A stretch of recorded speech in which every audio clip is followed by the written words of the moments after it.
भारत लंबे समय से संयुक्त राष्ट्र सुरक्षा परिषद में सुधार की मांग कर रहा है। Don't forget to like, Bharat की मांग है कि subscribe and संयुक्त share the राष्ट्र videos. सुरक्षा परिषद का स्थायी सदस्य बनाया जाए।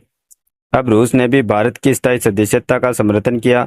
संयुक्त राष्ट्र सुरक्षा परिषद में अमेरिका, फ्रांस, ब्रिटेन, रूस और चीन 5 स्थायी सदस्य हैं, जिनमें से 4 लगातार भारत की स्थायी सदस्यता का समर्थन करते रहे। यूके, अमेरिका, फ्रांस, भूटान, पुर्तगाल और चिली की ओर से हाल ही में भारत को यूएनसी का स्थायी सदस्य बनाने के लिए समर्थन जताया गया। रूसी विदेश मंत्री सर्गेई लावरोव ने संयुक्त राष्ट्र महासभा को संबोधित किया। इसमें उन्होंने भारत के साथ ब्राजील की भी स्थायी सदस्यता का समर्थन किया। उन्होंने अपने संबोधन के दौरान जोर देकर कहा कि निष्पक्ष विश्व व्यवस्था के लिए यूएनसी में ग्लोबल साउथ के प्रतिनिधित्व के विस्तार की जरूरत है।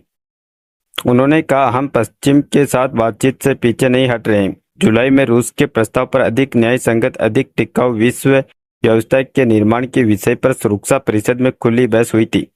लावरोव ने आगे कहा, हम मानते हैं कि संयुक्त राष्ट्र और अन्य मंचों पर शुरू हुई चर्चा को आगे बढ़ाना जरूरी है। इस बात में कोई संदेह नहीं कि दुनिया की एक निष्पक्ष व्यवस्था के लिए यूएनसी में ग्लोबल साउथ के प्रतिनिधि का विस्तार जरूरी है।